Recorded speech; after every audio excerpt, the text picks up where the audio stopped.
Mañana es el Día Mundial de los Océanos.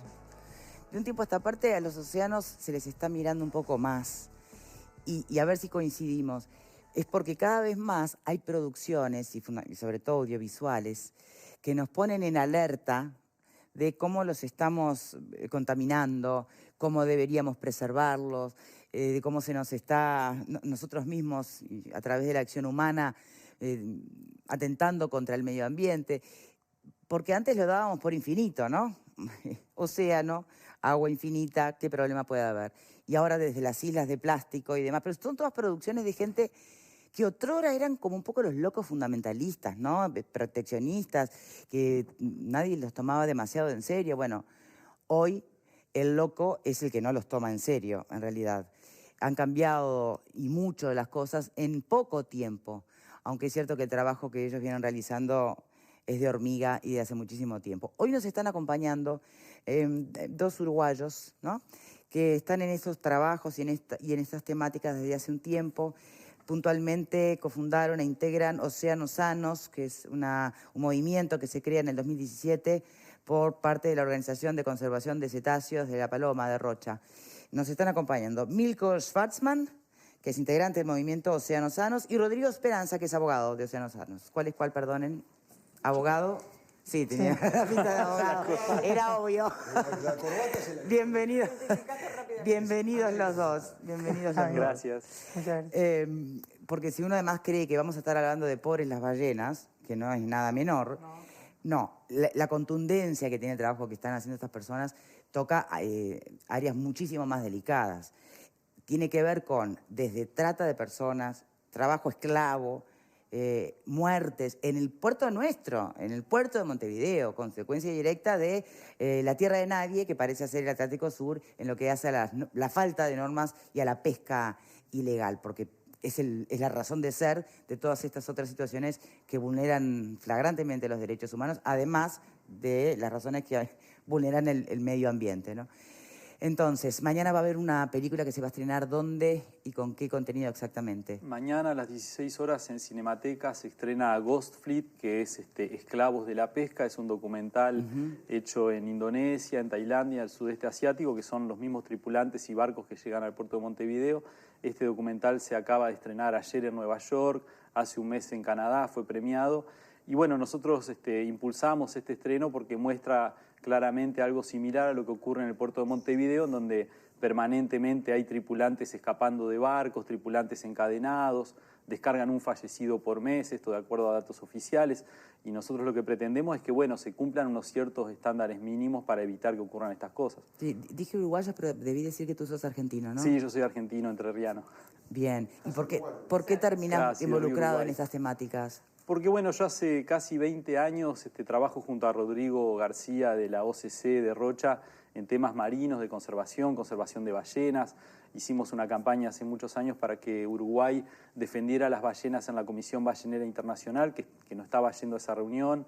Logramos finalmente que la Cancillería enviase un representante, que Uruguay sea uno de los países que votaran en favor de la conservación, y mediante los votos evitamos que Japón case más ballenas. O sea, venimos trabajando hace años en todos un trabajo temas marinos. que recién, a ver, capaz que me equivoco, Sí. pero era como silencioso, era solitario, ¿no? No sé cuánta repercusión lograron tener a través de los años y la concientización. Ha habido picos. En ese momento, cuando hicimos la campaña por las ballenas, vino Natalia Oreiro y recorrimos todos los medios y nos llamaron de presidencia diciéndonos paren de exponernos públicamente, vengan a reunirse con nosotros. O sea, fue una campaña que llegó a lo más alto del Poder Ejecutivo, que es lo que pretendemos ahora. Yo voy a contarles que estuvimos todo el año pasado, todo 2018, reuniéndonos con todos los funcionarios de todas las áreas y no fuimos a ningún medio, porque pretendíamos avanzar en resolver estos problemas de una manera más colaborativa. Al ver que no fue tirar posible, la bomba, denuncia de tráfico, trata de blancas en Puerto Montevideo. Sí, lamentablemente. ¿Pero tuvieron eco o quedó encajonado? Y algunos se movieron. Hay áreas que tienen voluntad, pero el área principal que tiene que ver con la pesca y el puerto, que es la DINARA, nos repiten todo el tiempo que está todo perfecto, ¿no?, en el puerto y que, o sea, no es necesario. niegan los datos que ustedes están planteando. Sí, no son datos nuestros, son estudios científicos globales. O sea, en 2017 salió un estudio global que lo hizo Google, la Fundación de Leonardo DiCaprio y otras fundaciones, que cataloga a Montevideo como el segundo puerto sospechado de descarga ilegal del mundo. O sea, no es un estudio nuestro. Nosotros simplemente decimos, somos el mensajero, decimos, miren, hay un problema. Están catalogando a Uruguay como el segundo puerto de mayor descarga de pesca ilegal del mundo. Algo está pasando. Y ese estudio está basado en seguimiento satelital de los barcos. O sea, es un estudio completamente objetivo, lo hace una computadora. Lo que nosotros pretendemos es, bueno, no es que no vengan barcos y que no se descargue pesca extranjera, sino que esos barcos cumplan mínimas condiciones, o antes de que ingrese un barco se googlee el nombre del barco. Nosotros hace años venimos, por ejemplo, denunciando 2 barcos coreanos que fueron denunciados y enjuiciados en Nueva Zelanda por abuso sexual, no pago a los tripulantes, pesca ilegal, pesca de especies amenazadas. Los echaron de Nueva Zelanda, vinieron a Montevideo, los veníamos denunciando y este año en febrero lo atrapan a uno de los barcos pescando ilegalmente en Argentina. O sea, ese barco que ya tenía un prontuario, digamos, debería haber sido rechazado de ingresar al puerto, ¿no? Porque lamentablemente esas acciones terminan incidiendo en la imagen del país exteriormente. Y nosotros, como decía, nos reunimos el año pasado 2 veces con el director de la DINARA, con la ANP, con Armada, con varios ministerios, y tuvimos que salir a revelar esta información porque lamentablemente no se estaban tomando acciones. Sí, mira, según datos de la propia Administración Nacional de Puertos, de la Armada Nacional de Uruguay, desde el 2013 se registra la descarga de un tripulante muerto por mes proveniente de este tipo de embarcaciones. Recordarán la noticia de los pesqueros chinos, ¿no? Claro. En por lo menos 2 oportunidades bastante recientes. Y esas investigaciones no las hemos seguido, honestamente, no sé si alguien tiene algún dato mayor. No, y a propósito de ese tema, hay un tema que creo que, además de compartir la preocupación que ellos traen, la cuestión del proyecto del puerto pesquero chino en el puerto de Montevideo como zona franca, me parece que es un elemento que se suma a esto y me gustaría después si ellos pueden ampliar, bueno, si esto representa justamente una preocupación adicional a un panorama que ya está, teniendo en cuenta el volumen de pesqueros que van a llegar y que son justamente chinos, su mayor procedencia. Sí, pero ¿no? Si en el año 2013 sale la ley de prevención de pesca, lo que decías recién, Victoria, de la primera denuncia, del muerto, chino y demás, y si mal recuerdo, en el año 2018, 5 años después, sale el decreto reglamentario para poder aplicar la ley. Es una cosa de locos. Sí, ¿No? Se esperan 5 años desde que sale la ley para que haya un decreto para poder aplicar esa ley. Que de hecho la ley esa, las sanciones que tiene son muy cuestionables, ¿no? Abogado, por supuesto que puede referirse a cualquiera de las cosas que ya han surgido por aquí, pero también me pregunto si en realidad tenemos claras en nuestro país todo lo que tenga que ver con legislación vinculado al tema de la pesca, de la territorialidad, de aguas. ¿Se trata de omisiones por parte de las autoridades o falta de legislación adecuada? Bueno, en lo que dice a la pesca ilegal no declarada y no reglamentada, sí, tenemos la legislación que hace referencia el panelista, que es para justamente barcos de buque extranjero. Es pesca que se realiza fuera de territorio nacional. O sea, nosotros no tenemos legislación para eso, pero sí tenemos una responsabilidad porque somos parte de esa operación. O sea, claro, entiendo, nuestra responsabilidad pasa por que son barcos que tocan puerto. Claro. Que están en nuestras aguas en algún punto. Y de alguna manera nosotros somos parte de esa cadena y de esa industria. Entonces, al no controlar, al estar 5 años sin reglamentar la ley que da la posibilidad para controlar ese tipo de pesca, estamos fomentándola. O sea, hay una ley que no se reglamentó. No, se reglamentó 5 años después. La 19.175. Se crea en el 2013, se reglamenta por el decreto, no me acuerdo el número, ¿sí? Memoria, en el 2018. Sí, decreto o sea que es como muy nuevita, sí, pero nadie echó mano de ella para poder un poco investigar qué está pasando. Y el gran problema, no sé si ustedes comparten esto, son las sanciones que tiene la ley. Porque las sanciones que tiene la ley, cuando encuentran un buque que está haciendo pesca ilegal, descomisa, le tiran de la oreja a los tripulantes y le ponen una multa. Y más nada. Sí. Si yo lo interpreto mal, no me acuerdo muy bien de la veces ley, ni pero... siquiera multa pueden ponerle, porque como es barco de buque extranjero, lo único que puede hacer es dar aviso al estado del pabellón del barco para que ese barco tome las medidas. Y solamente puede hacerlo si ese pabellón ratificó a su vez el mismo acuerdo internacional que nosotros ratificamos. Claro, entonces la sanción es prácticamente inexistente, porque cuando agarran un buque que está haciendo pesca ilegal, ese buque de repente vino 20 veces. Esa es la realidad. Y estamos hablando... ¿Son circuitos ya conocidos? Claro. Pasó ahora en febrero, cuando el buque brasileño fue capturado en enero. Exacto. Y en febrero, marzo se escapó del puerto. O sea, son barcos que se sienten con una impunidad que hasta se escapan del puerto de la Armada. Estos barcos operan así permanentemente, su modus operandi. Cuando uno atrapa un barco, pero este barco ya lo habían atrapado en otro lugar, ya había hecho esto. O sea, por eso nosotros alertamos a las autoridades, al menos googleen antes de que autoricen a un barco. Nosotros veíamos recién, estábamos viendo un mapa donde se veía el movimiento de los barcos, ¿no? Las trayectorias. Hay barcos que parece que están pescando dentro del mar de Uruguay y nosotros, fíjense, todavía hay que hacer un poco de investigación para poner en práctica esta ley, que las leyes son buenísimas. Estos acuerdos que aprobó Uruguay, fue uno de los primeros países del mundo y fue premiado Uruguay por aprobar este acuerdo, pero no está puesto en práctica. Eso es lo que nosotros estamos pidiendo. Fue premiado por ratificar el acuerdo. Por ratificar el acuerdo. Pero nunca lo puso en práctica. Demoró como 4 o 5 años en... Este decreto de reglamentaciones es el decreto 323 de noviembre del 2017, porque lo tenemos de memoria, y ese decreto crea una comisión que es intergubernamental de varios ministerios, crea una comisión para que trabaje para la prevención de la pesca ilegal. Exacto. Lo increíble es que la comisión se reunió 18 meses después de la reglamentación. ¿Una sola vez? Una sola vez y para una sola vez se reunió sentarse y conocerse, porque voy a dar un ejemplo, había funcionarios de ministerios con los que nos reuníamos y ¿qué somos parte de una comisión? Ni siquiera estaban enterados que eran parte de la comisión del decreto. Entonces, nosotros no es que... ¿Cuál es el problema de fondo que le parece a usted? A ver, es porque podrán decirle desde las autoridades, miren, hay otros temas más importantes que lo que puede hacer la contaminación de los océanos o la pesca ilegal. ¿Es eso lo que está de fondo? Es que no se termina de entender que con esa actividad ilegal vienen otras que tienen, que son criminales directamente con vidas humanas. ¿Qué es lo que pasa que no se toma en serio esto? El problema de fondo es un tema de falta de conciencia y una falta de necesidad de diálogo entre los actores involucrados. Esto es algo que tiene dos áreas. Uno es el desarrollo sostenible del recurso acuático, que necesitamos que sea sostenible para que en el tiempo dure y perdure, y no agotarlo, y mantener la fuente de trabajo. Y por otro lado está la parte de los derechos humanos que se violan en esos procesos, ¿no? Entonces, que se descuida, porque son otras culturas totalmente diferentes. No estamos hablando de barcos asiáticos, son millones y millones de personas. Tienen otra mentalidad y como que los que participan en esos barcos ni siquiera son, los dueños de esos barcos ni siquiera son del mismo país de la tripulación. Son como esclavos. Pero esas prácticas que se dan de bruces con los derechos humanos que por otra parte son universales, ¿verdad? Son planetarios.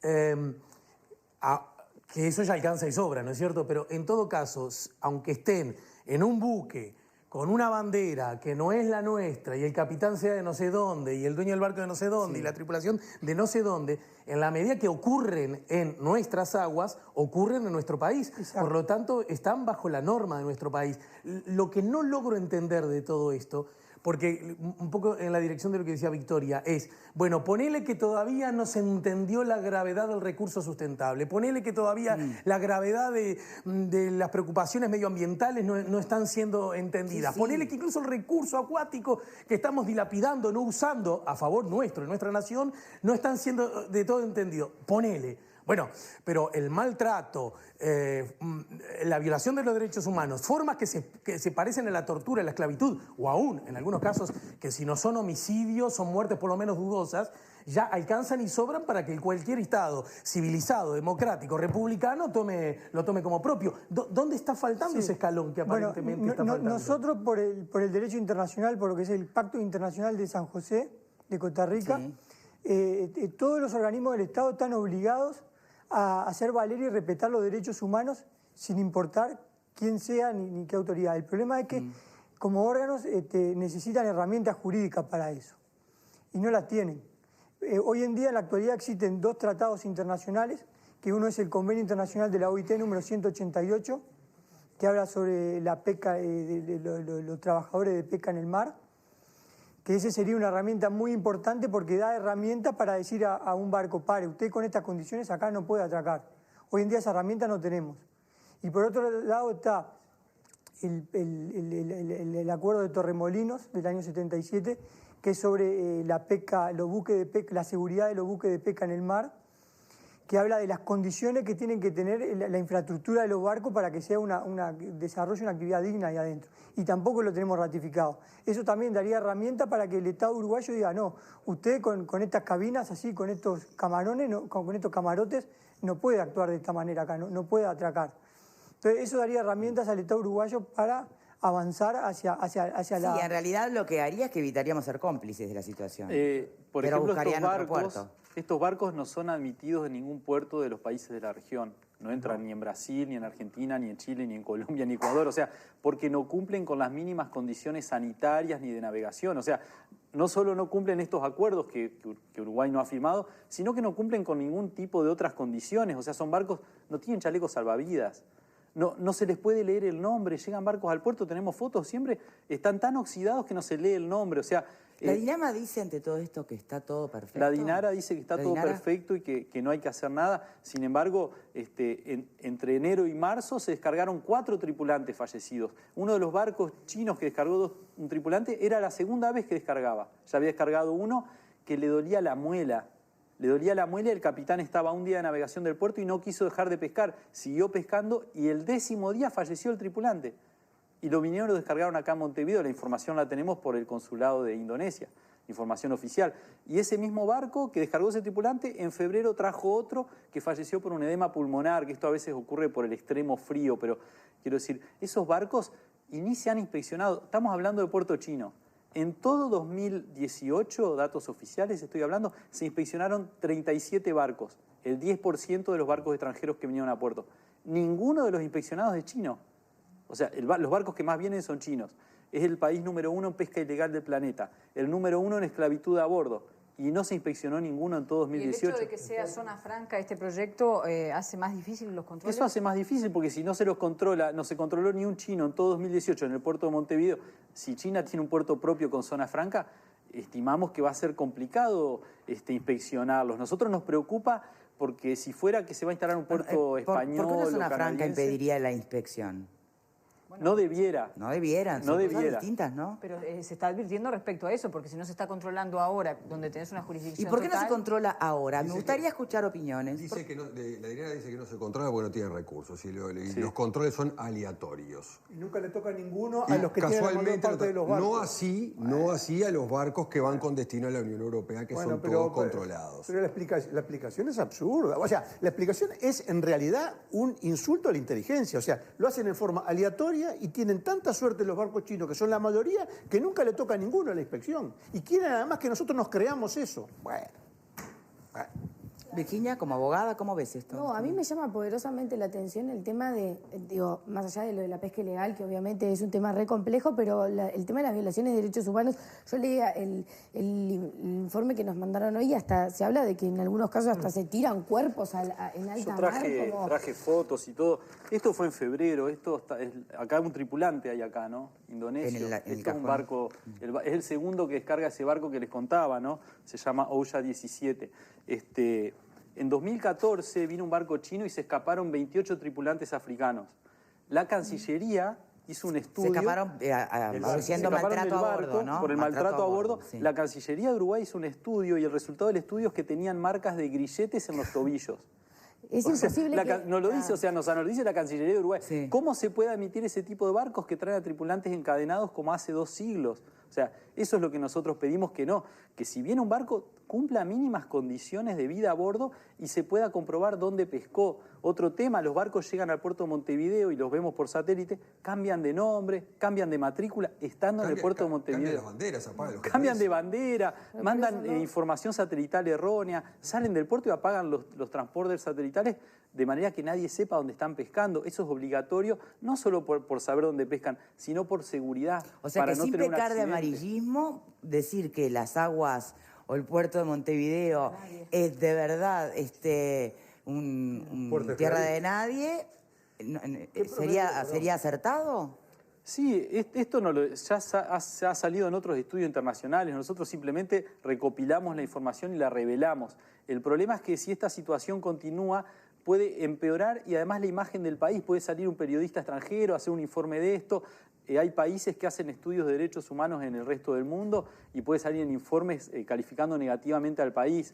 En enero salió un estudio sobre pesca ilegal que califica a Uruguay como país muy positivamente, pero a Montevideo como puerto el peor de toda América, el tercero peor del planeta. Eso en enero. El segundo a nivel mundial, dice, ¿no? Ese segundo a nivel mundial es un estudio de 2017, ahora en enero salió otro estudio, salió tercero a nivel mundial el puerto, o sea, está ahí peleando los primeros puestos de pesca ilegal, porque hay mucha gente que estudia esto, pero lamentablemente en nuestra región nosotros hace poco empezamos a estudiar el tema y a informarnos. Es época electoral, han intentado ponerse en contacto con